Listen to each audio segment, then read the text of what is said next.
नमस्कार। आज आप दोस्तों से चलिए आज हम फिर से लाए हैं देश और दुनिया की तमाम छोटी बड़ी ब्रेकिंग न्यूज। तो खबरों को स्टार्ट करने से पहले एक छोटी सी रिक्वेस्ट है दोस्तों, अगर आप चैनल पर नए आए हैं तो चैनल को सब्सक्राइब कर ले और नोटिफिकेशन को भी ऑन कर ले और साथ में वीडियो को एक लाइक जरूर कर ले और वीडियो को अपने दोस्तों में ज़्यादा से ज़्यादा शेयर कीजिए। तो चलिए बढ़ते हैं खबरों की ओर।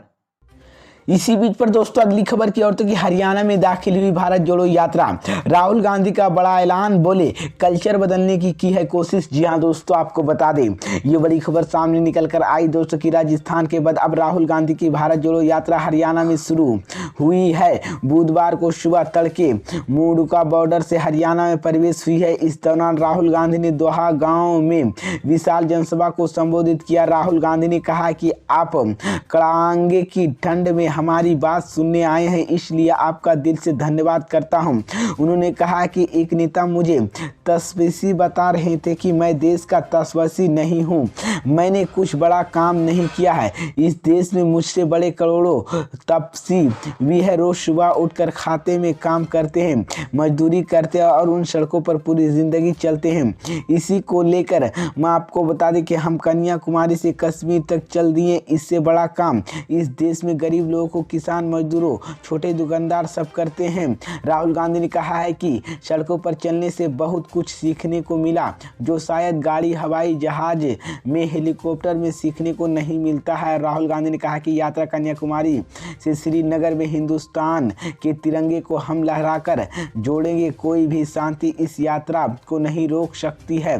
लेकिन राहुल गांधी ने कहा कि मुझसे बीजेपी के नेताओं ने पूछा कि यात्रा की क्या ज़रूरत है। मैंने जवाब दिया कि आपकी नफरत के बाजार में मोहब्बत का दुकान खोल रहा हूं। इस लड़ाई में कांग्रेस पार्टी का आज रेल है, हम सबका रेल है, इसलिए यात्रा शुरू की है। यात्रा से बहुत कुछ सीखने को मिला है। लंबे भाषण नहीं देते, सुबह 6 बजे यात्रा शुरू होती है। इसी को लेकर राहुल गांधी ने इतना ही दिया और मैं आपको बता दें कि उन्होंने कहा कि मैं खुशी हूँ कि राजस्थान में मुख्यमंत्री और प्रदेश अध्यक्ष फैसला लिया कि 1 महीने के एक बार राजस्थान के कैबिनेट सब नेता 15 किलोमीटर चलकर उनकी बात सुनकर काम करेंगे। इसी तो बीच बड़ी खबर मैं आपको बता दें कि राहुल गांधी ने कहा कि नफरत के खिलाफ यात्रा जरूरी है।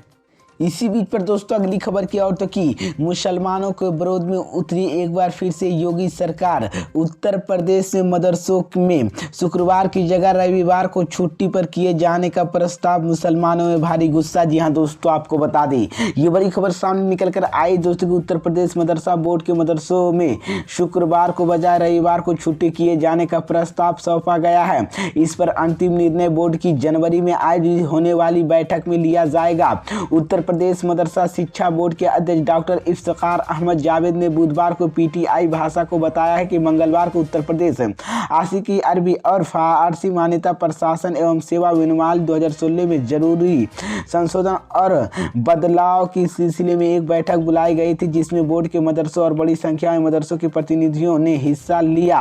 और जावेद के मुताबिक बैठक में मदरसों में शुक्रवार को बजाय रविवार को साप्ताहिक छुट्टी किए जाने का प्रस्ताव रखा गया। बहुत दिनों से मदरसों में जुड़े लोगों की ओर से ऐसी मांग भी की जा रही थी। हालांकि बैठक में कई मदरसे प्रतिनिधियों ने इस प्रस्ताव का विरोध भी किया और जावेद ने कहा कि इस प्रस्ताव पर चर्चा की गई, हालांकि अभी कोई फैसला नहीं लिया गया है। इस पर अंतिम फैसला जनवरी में होने वाले बोर्ड की बैठक में लिया जाएगा।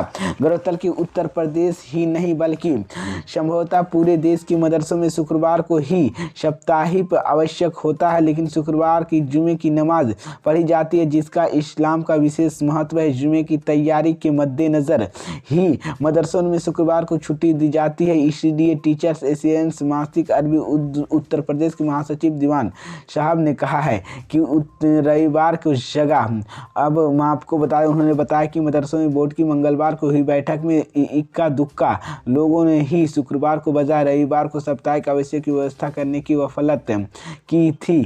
इसी बीच पर दोस्तों अगली खबर की ओर से चीन के मुद्दे पर संसद में चर्चा से सरकार ने किया इनकार, लोकतंत्र में सोनिया गांधी अड़े। जी हां दोस्तों, आपको बता दें ये बड़ी खबर सामने निकल कर आई दोस्तों कि कांग्रेस संसदीय दल की प्रमुख सोनिया गांधी सीमा पर चीन के अतिक्रमण पर चिंता व्यक्त करते हुए बुधवार को कहा कि इस महत्वपूर्ण विषय पर सरकार द्वारा संसद में चर्चा करने से इनकार करना लोकतंत्र पर अनादर है तथा इससे उसकी नियता पता चलती है कि उन्होंने पार्टी के संसदीय दल की बैठक में यह आरोप भी लगाया है कि महत्वपूर्ण विषय पर चुप्पी साध लेने इस सरकार की पहचान बन गई है। कांग्रेस के पूर्व अध्यक्ष ने कहा कि पूरा देश में भारतीय जवानों के साथ खड़ा है, लेकिन सरकार के रुख के कारण राजनीतिक दलों और जनता के वास्तविक स्थिति के बारे में जानकारी नहीं मिल रही है।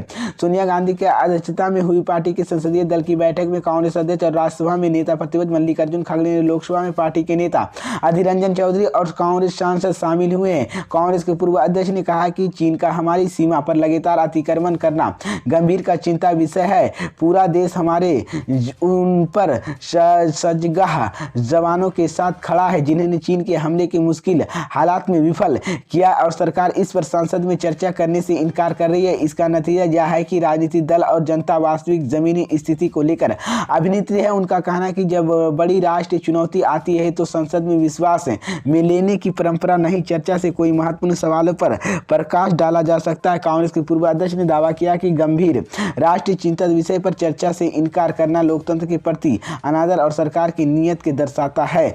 सोनिया गांधी ने भारत जोड़ो यात्रा में उल्लेख करते हुए कहा कि राहुल गांधी की अगुवाई में निकाली गई भारत जोड़ो यात्रा गौरव का विषय है। यहाँ कांग्रेस पार्टी के संदेश को जनता तक सीधे ले जाने का एक अनोखा प्रयास में है और मैं हर उस भारतीय आभार प्रकट करती हूँ जिसने इस यात्रा और इसके बहुत समझौता संदेश का समर्थन किया है।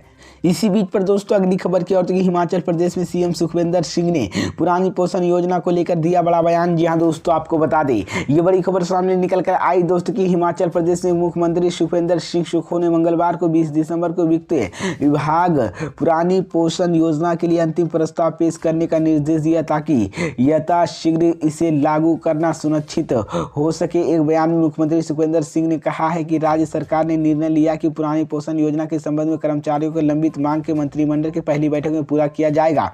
जैसे कि कांग्रेस प्रतिज्ञा पत्र 2022 में वादा किया गया था, उन्होंने कहा था कि विभिन्न कर्मचारी संगठनों और समाज के अन्य वर्गों के सुझाव की विचार किया जाएगा ताकि व्यवहार और व्यापक पोषण योजना तैयार किया जा सके। कोरोना वायरस के संक्रमित हो जाने के कारण मुख्यमंत्री सुक्खू ने काउंटिंग में है। उन्होंने कहा कि राज्य सरकार विधानसभा चुनाव से पहले कांग्रेस का दी गई सभी 10 गारंटी की पूरा करने के लिए प्रतिबद्ध है और लोगों की उम्मीदों तथा आकांक्षाओं पर खरा होने की कोई कसर नहीं छोड़ेगी। हालांकि भारतीय जनता पार्टी बीजेपी ने कहा कि कांग्रेस पुरानी पोषण योजना की बहाल करने के लिए गंभीर नहीं है। उसके विधायक पार्टी के पूर्व अध्यक्ष राहुल गांधी की नेतृत्व वाली भारत जोड़ो यात्रा में शामिल होने में व्यस्त है। इसी बीच पर दोस्तों अगली खबर की ओर तो कि पश्चिम बंगाल की मुख्यमंत्री ममता बनर्जी का बड़ा बयान।